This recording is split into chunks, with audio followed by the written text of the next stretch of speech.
Bueno, entonces vamos. Los componentes de la atención primaria de la salud para la atención correcta de los principales problemas, esto ya lo vieron.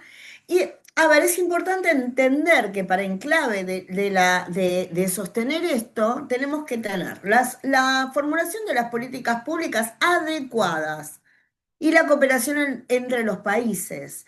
¿Qué significa esto? Que los países tienen, los que firmaron al MATA, pero los que firman todas las organizaciones, los presupuestos de innovaciones tecnológicas, recursos, deben compartirse las innovaciones para llevar a niveles óptimos de buen vivir esta meta de salud para todos, que es esta meta de la Organización Mundial de la Salud, objetivo estratégico.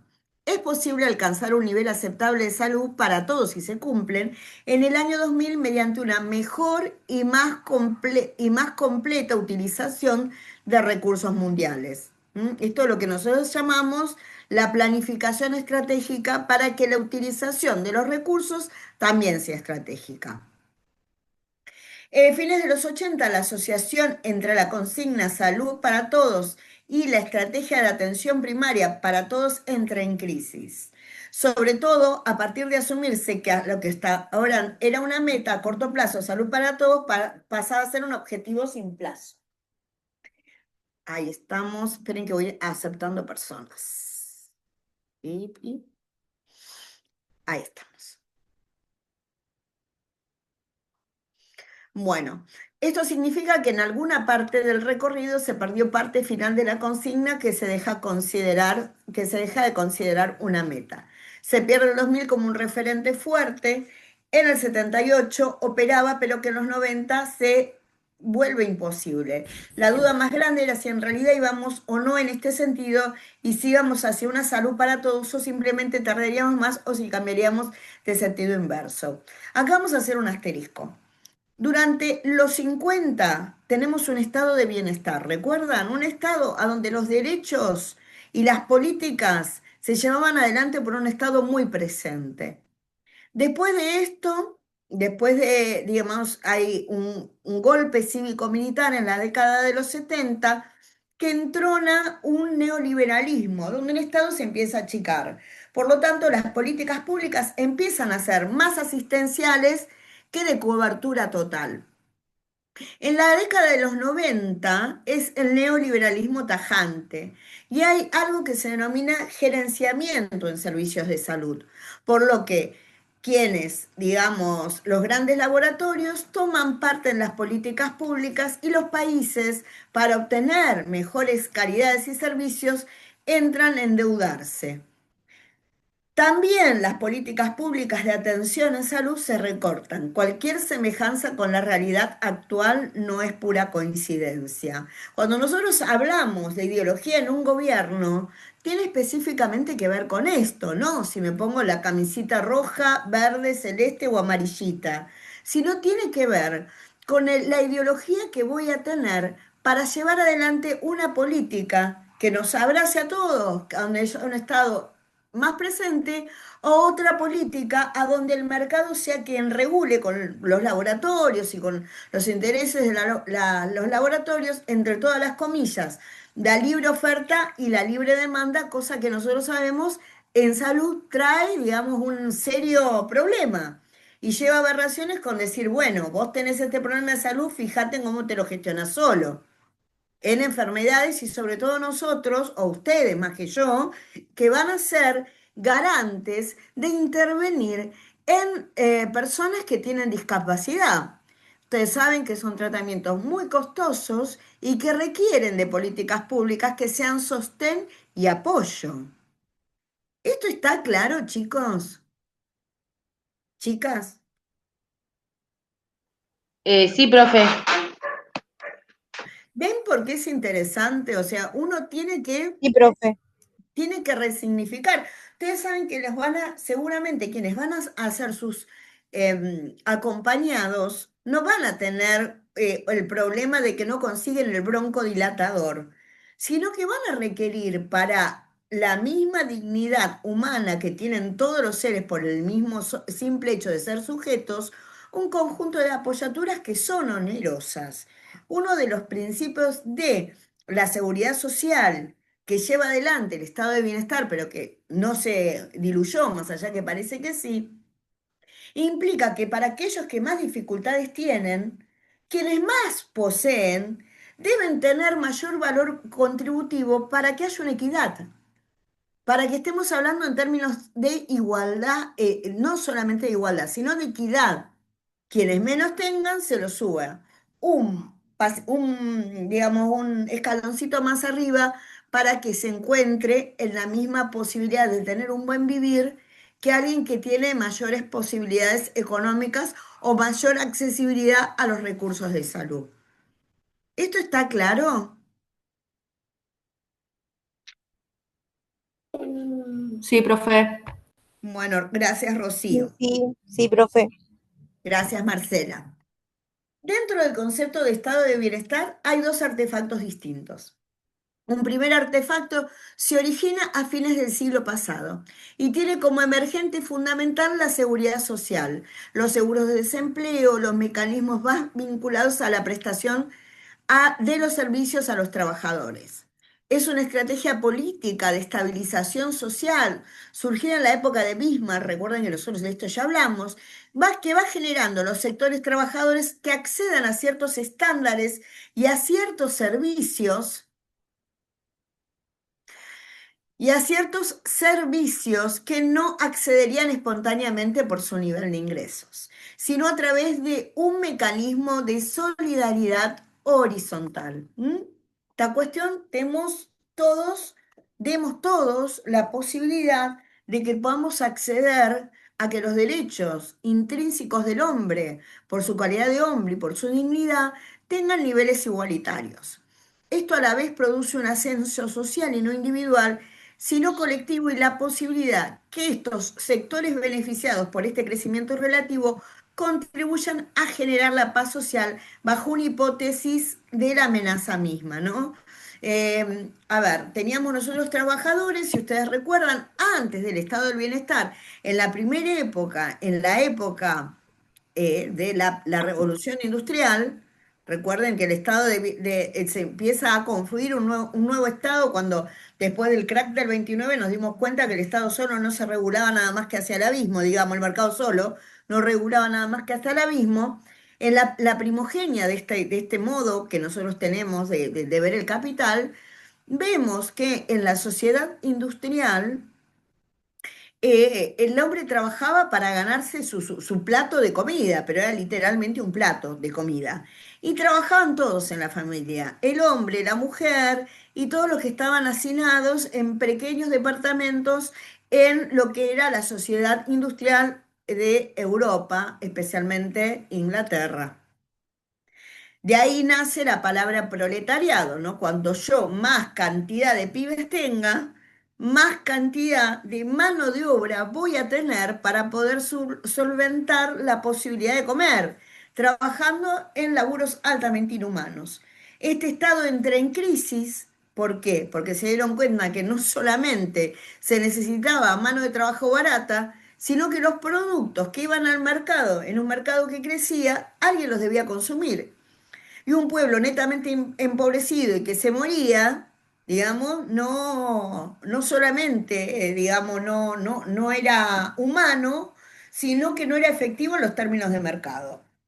No se generaba el ciclo, ¿no? De No sé el consumo. ciclo económico. Claro, había un... La famosa inflación por consumo no era, ¿no? Tenían el Claro, plato había capitalismo. producción, pero no había consumo.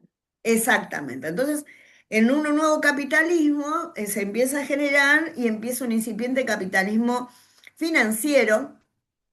Finalmente se produce el crack del 29 y en el crack del 29 las bolsas caen, hay suicidios masivos, gran pauperización, se da el foco en Estados Unidos y a partir de ahí empieza esto, digo, no era peronismo, ustedes están en el pueblo donde nació Perón, pero esto no era peronismo, sino Rubel se da cuenta que la obra pública generaba dinero en el mercado interno, porque aquel trabajador que consumía, que trabajaba, consumía, no solamente comía. Por lo tanto, se da el círculo virtuoso que decía la compañera y hacía que la economía reflote, ¿no? Entonces, estas nuevas condiciones empiezan con una mirada más humanista que nosotros tenemos en la cátedra de los derechos humanos, que digamos, no solamente la economía primero es una ciencia social, por lo tanto debería estar al servicio del hombre. Pero no solamente vamos a pensar en el surgimiento de que virtuosamente, dentro del mismo capitalismo que estamos, pues no somos comunistas, estamos dentro del mismo capitalismo, virtuosamente, que mejor consuma va a hacer que esta rueda empiece a girar positivamente. Se va a dar, digamos, el Estado va a crecer naturalmente, tanto sea por el mercado interno como por el mercado externo. A estas condiciones, recuerden que en las primeras clases nosotros vimos que el primer pensador de lo que es el sanitarismo en la República Argentina pone de la mano del crecimiento en salud la potencialidad de pensarnos en clave de desarrollo social. O sea, que no solamente hay que evitar que el pibe se muera, sino que el pibe tiene que tener todas sus dimensiones constitutivas con el plato de comida, la salud y la medicina. Recuerden este ejemplo de Carrillo que decía, nosotros exterminamos a las moscas y por eso descendió la tasa de mortalidad infantil. Sería la lectura fácil. Pero bueno, no pensemos que solamente la mosca de la fruta condicionaban a que mueran los chicos, sino un obrero más abrigado, unos chicos mejor comidos, pasar menos frío y estar a resguardo, le daban un mejor vivir y la tasa de mortalidad de enfermedades que estaban asociadas a el hambre y al descuido se reducía, ¿no? Y esto es la atención primaria en salud.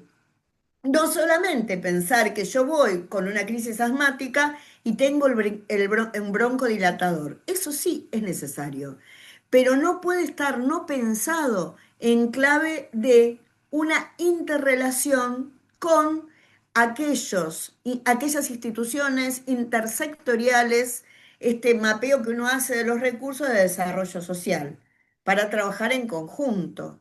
Entonces vamos a tener no solamente la atención de los órdenes preventivos, como bien decía, creo que Betiana, sino también vamos a tener la promoción de la salud, diciendo que para que alguien se enferme menos tiene que estar, por ejemplo, vacunado y hacer una política preventiva, pero también de promoción que se vengan a vacunar. También una política de rehabilitación, si tenemos a alguien que salió del hospital de estar internado y hacemos el seguimiento vía consultorios externos o vía CAPS. ¿Mm? Esto todo confluye a la atención primaria en salud. ¿Queda claro hasta acá? Sí, profe. Bueno, Sí, Estefanía. Sí, profe. profe. Sí, sí. Gracias, Marcelo, Rocío. Vamos a pensar entonces que estos derechos, que son sociales, se denominan derechos de segunda generación. Nos plantean un dilema muy fuerte porque en el sentido estricto se separan de los clásicos derechos individuales. La base inicial de los derechos humanos es y son los derechos de segunda generación, vienen a confluir. Los derechos individuales son aquellos que caen en el hombre mismo. En cambio, los de segunda generación, estos derechos sociales tienen que ver con el otro, conmigo en relación con un otro, con unos otros. Están en clave de políticas públicas, están en clave de proyectos. La primera generación de derechos era una generación basada en lo que el Estado no debe hacer. Son derechos denominados negativos por omisión, por ejemplo. Nadie debe, si no es en virtud de una pena, privar de la libertad a una persona. El Estado no puede hacerlo, ¿no? Entonces, estos se llaman derechos negativos. Ahí justamente, no estaba leyendo, pero dice, el Estado no debe coartar la libertad del ciudadano. Justo es lo que había puesto, pues, de señora mayor no lo leí nomás. Es imposible desde el punto de vista del Estado decir yo no cumplo con este derecho porque no tengo dinero. La idea de las libertades individuales no puede ser coartada, argumentada bajo la lógica de falta de recursos. En cambio, los derechos sociales son derechos prestación, es decir, son derechos que se basan en la prestación de servicios concretos. El derecho a la salud está incluido en este movimiento más amplio de los derechos sociales y no es algo que se define, porque para eso tenemos que suponer que ya lo tenemos, en cierta manera es un derecho de conquista de sujetos concretos. La gran pregunta por el tema del derecho a salud es cuál es el sujeto, cuál es el sujeto del derecho a la salud. ¿Quién está atrás de este derecho? Y esto nos pasa todo el tiempo, ¿no? Porque en general los derechos colectivos de trabajo, ustedes lo vieron en las clases, se ganaron con una organización social que bregaba por ejemplo, el derecho al trabajo. Y se hicieron huelgas. Y ustedes vieron la Patagonia Rebelde y la Semana Trágica y todas las huelgas que nos antecedieron, inclusive la que pasó el miércoles acerca del derecho, acerca del derecho, por ejemplo, previsional de los jubilados a tener un sueldo justo. Ahora, el sujeto del derecho a la salud es aquel que debe, que es difícil encauzarlo en un colectivo, ¿no? Porque de repente el laburante son todos, por ejemplo, los de la fábrica Sindar. Pero el derecho a la salud, tenemos una persona que tiene un síndrome de Asperger acá, otra persona que tiene un cuadro de psicosis, otra persona, y bueno, es muy difícil en términos generar un colectivo. Este miércoles sí hubo un colectivo de asociaciones que trabajan específicamente con personas que tienen alguna discapacidad.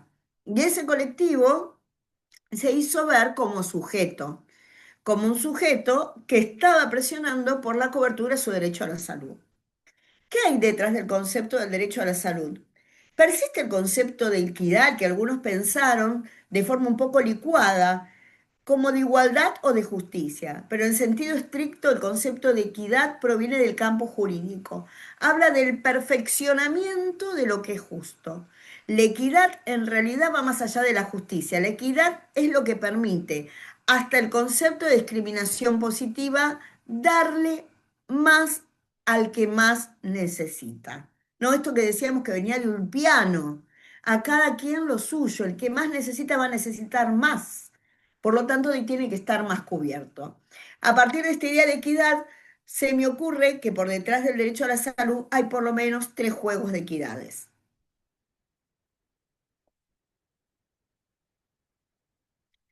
Primero, en la atención. Las personas acceden eventualmente a la misma posibilidad de servicios y que estos servicios sean de calidad semejante. La igualdad de atención, equidad en la atención, la distribución de los riesgos de enfermar, de discapacitarse o de morir por causas evitables. Acá entra en juego la dimensión del derecho. Cuando un daño es evitable, pero no se evita, hay un derecho que se está rompiendo. ¿Mm? Entonces, no puede ser que si yo tengo Swing Medical y tengo una enfermedad autoinmune, tenga más posibilidades de sobrevida que si estoy, por ejemplo, en Roque Pérez, ¿no? Y no tengo al Ramón Carrillo como el lugar a donde yo me atiendo. Debería ser absolutamente igual enfermarme en Cava que en Bursaco, que es a donde yo vivo, con Sweet Medical o con el Menéndez o IOMA como tengo. Pero sin embargo, uno sabe que no lo es, ¿no? Que es muy difícil, que hay gente que está luchando para conseguir medicación. Entonces acá hay derechos que se están rompiendo, hay un Estado de Derecho que se está rompiendo. Y la equidad en la distribución del saber y el poder en salud. Poder y saber, esto de Foucault, se refuerzan recíprocamente. Somos profesionales de la salud en la medida que tenemos un conocimiento a cargo, pero ese conocimiento no nos pertenece en términos de propiedad. Es un conocimiento que le pertenece a la sociedad y nos tenemos que poner al servicio de ella. Estas tres equidades en la atención, en la distribución de los riesgos y en la distribución del saber y del poder configuran rasgos básicos de lo que podríamos llamar el derecho a la salud. El derecho a la salud que hace entender cuando se decía salud para todos, siempre quiso decirse derecho a la salud. y que el derecho a la salud es una meta permanente y un objetivo permanente del cual la Organización Mundial de la Salud no tiene posibilidades de renunciar. Esto, en sentido estricto, habla incluso de la profundización del compromiso por detrás de la idea de derecho a la salud, más que una meta marketing, como puede ser la idea de salud para todos. Bueno, y hace un interrogante a partir de ahora, ¿cómo? Trataremos de resignificar los llamados clásicos componentes de la atención primaria para saber qué quieren decir hoy. Y acabamos con estos componentes, con esto ya terminamos. Perdonen, pero en realidad son dos textos muy cortos, pero son muy ricos. Primer componente, el personal de salud. Dar respuestas desde el centro a la periferia, no extrapolar la necesidad de cambiar este enfoque, poner el eje en la población y en el hospital o en la salita, ¿no? Entonces, si nosotros estamos trabajando desde el centro a la periferia, es, digamos, un sentido estratégico, pero también la periferia debe tener este centro, esta centralidad de saber que va a tener esta dinámica de poder agrupar y de llevar esta primera atención a la atención del hospital rápidamente. Segundo componente, y segundo concepto, también tiene que ver con la idea de capacidad resolutiva. Hubo un momento en que parecía que había que ser un profesional de la salud franciscano, que había que hacer una medicina pobre y humilde para la gente pobre y humilde. Esta concepción en el primer nivel de atención parecía más que una puerta de entrada, una aspiradora que capturaba a la gente para tirar al otro lado, ¿no? Como que bueno, son humildes, a esto llega. Y sin embargo, si nosotros tenemos un tomógrafo de primera generación, tiene que haber uno acá en el conurbano o dos por la cantidad de gente y otro en ranchos y otro en Roque Pérez, como para que atiendan, digamos, a toda la población y que todos tengamos la posibilidad de atención y no tenga que viajar de urgencia a La Plata. ¿No? No debe estar solamente centralizado. A partir de estas dos ideas, la que aparece bastante claro es el tercer componente, los modelos de gestión tienen que ser participativos. Y acá entra la variable más importante, que nosotros como comunidad debemos formar parte de los modelos de gestión hospitalaria de la salita. Debemos involucrarnos y la administración debe tener en cuenta a su población, que bien sabe cuál es su demanda en salud. No hay manera de reforzar la idea de participación si esta idea no permea al mismo tiempo las formas de relación entre los servicios de salud y la población. Pero también hay una gestión interna de los servicios de salud. Cuarto componente. Tiene que ver con el juego de necesidades y demandas. Pensar en necesidades rompe la idea de un primer nivel de atención que opera por demanda espontánea. Está copiando el modelo hospitalario, transformándolo en el centro de salud hospitalario. No siempre la gente que demanda es la que más necesita. No siempre los precios que hemos puesto de la gente para ingresos, precios materiales simbólicos, determina que acceda el que más necesita. A veces construir la demanda, y a esto, digamos, pongo un asterisco, es también una cuestión de nosotros como agentes de salud. Porque hay gente que ni siquiera gestiona su silla de ruedas o sus muletas, siendo que podría hacerlo. Porque están hasta la pobreza tiene que ver específicamente también con esto. O no gestiona porque no saben. La Esa, mayoría de los esa abuelos a veces no saben. esa es Hay la muchos, pobreza. La ausencia de conocimiento es un nivel de pobreza, no solamente las necesidades básicas insatisfechas en términos de canasta básica. La pobreza es la pobreza de no tener una educación ciudadana también. Entonces nosotros en ese lugar tenemos que tener la posibilidad de poder también hacer docencia y impartir los derechos y decir, no, esto te corresponde por derecho y tenés que gestionar la bolsita de colostomía que te la tienen que dar y todo lo que viene a ser un derecho elemental para el buen vivir y a veces hasta para claro, el buen morir. claro, porque no sabe que a veces le toca gasas, le Mm. toca las cintas, según qué medicamento. Hay muchísimos abuelos que no saben. Digo por experiencia, pues yo trabajo con abuelos y sé que la mayoría no sabe lo que le toca. Claro, pero no sabemos, creo que la mayoría. Yo creo que si el día de mañana les digo, hoy no voy a hablar porque ya hablé un montón, pero si no me están dando la respuesta, que a mí me dan un turno y me están poniendo en riesgo mi salud, yo tengo la posibilidad de realizar un recurso de queja, que es un derecho administrativo que me enviste a mí como ciudadano. Y yo creo que la mayoría no lo sabe hacer, salvo que sea abogado. Y eso es un derecho que nosotros no sabemos. Por eso hay que ejercer y hacer docencia de derechos, pues tenemos derechos como ciudadanos y yo no accedo al tratamiento que me corresponde, me tienen que dar una denegatoria por escrito con firma pertinente y yo me tengo que llevar la firma y me tienen que dar una respuesta en 48 horas. La mayoría de eso no sabe que existe, no sabe que está en nuestro derecho a la salud. Y por eso conocer en derechos es también una materia que ustedes como agentes tienen la responsabilidad a su cargo. El quinto componente tiene que ver con la tecnología. Antes teníamos que crear nuestras propias herramientas de trabajo. En este momento es probable que cada vez tengamos más visitadores médicos y promotores de tecnología en el primer nivel de atención. ¿Perdón? Bueno, ¿qué quiere decir eso? Tenemos que saber decodificar esa política para saber si coincide o no con nuestras políticas o intereses, ¿no? Porque también hay una promoción de los laboratorios a veces en determinados consultorios de medicamentos que no sé si hacen tan bien. El sexto, y que vía congreso en el exterior y vacaciones en spa, hace que se posicione determinado medicamento dentro del mercado. Un sexto componente es la lógica de la cobertura total que debemos correlacionar con la lógica de exclusión. Hay que recordar que el sector de salud y en el sector de educación correspondían la idea de integración nacional.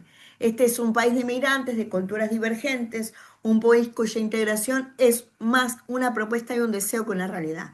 En consecuencia, la tarea fundamental de la educación y de la salud en nuestro país ha sido construir una identidad nacional e incluir. El sector de salud tiene que verse en una tarea política más amplia, que es la de incluir. Profe, Es- perdón que le corte. Hay una compañera que me mandó, Morena Rodríguez, que mm, dice que está con un Gmail prestado, pero está en espera. no me aparece acá, no sé dónde estará, pero le vamos a pasar la grabación. En esta no me aparece con la sala de espera nadie, ¿eh? En esta articulación de gobernabilidad, ciudadanía y derechos, nosotros como sector, en cada uno de nuestros niveles de decisión, estamos tomando decisiones que van en sentido de la inclusión o refuerzan la exclusión. Depende de nuestro accionar que... A ver, ahí me aparece una. Espera, ahí estamos, ahí me apareció. Tomando decisiones que van en sentido de la inclusión o refuerzan la exclusión. En la medida que analicemos a la par inclusión y exclusión, reevaluaremos nuestras acciones cotidianas. Tendremos una señal de que nuestra tarea en equipo, como sector, como profesionales, está colocada o en el sentido de profundizar la democracia. En sentido estricto, la idea de democracia es una construcción en proceso. La democracia no es un dado, sino un dándose. Y este dándose depende de todos los actores sociales que intervienen. Es decir, que atención primaria de la salud hoy, miren, fíjense el año del texto, 1997, es un renovado desafío. En este renovado desafío, incluso colocar las transformaciones del sector salud en un eje de doble dimensión. Por un lado, profundizar la democracia del sector y por el otro lado, ya se va a cortar, y por el otro lado, colocar la democratización en el eje de la sociedad. Bueno, esto se los dejo a ustedes, son los modelos económicos, los estados y el derecho para que lo tengan. Y las tres equidades, que en realidad este movimiento de salud para todos, en sentido estricto, habla de la profundización del compromiso por detrás de la idea de derecho a la salud como meta marketing, sino que es una idea de salud para todos como derecho humano. Vamos a dejar de compartir, a ver si puedo. Profe, esto después manda, como mandó el otro día, el link para que lo veamos en YouTube. Si los puedo ver ahora ustedes, ¿qué hago? Stop share. Ahí está. Bueno, ¿qué les pareció? No sé dónde está Interesante.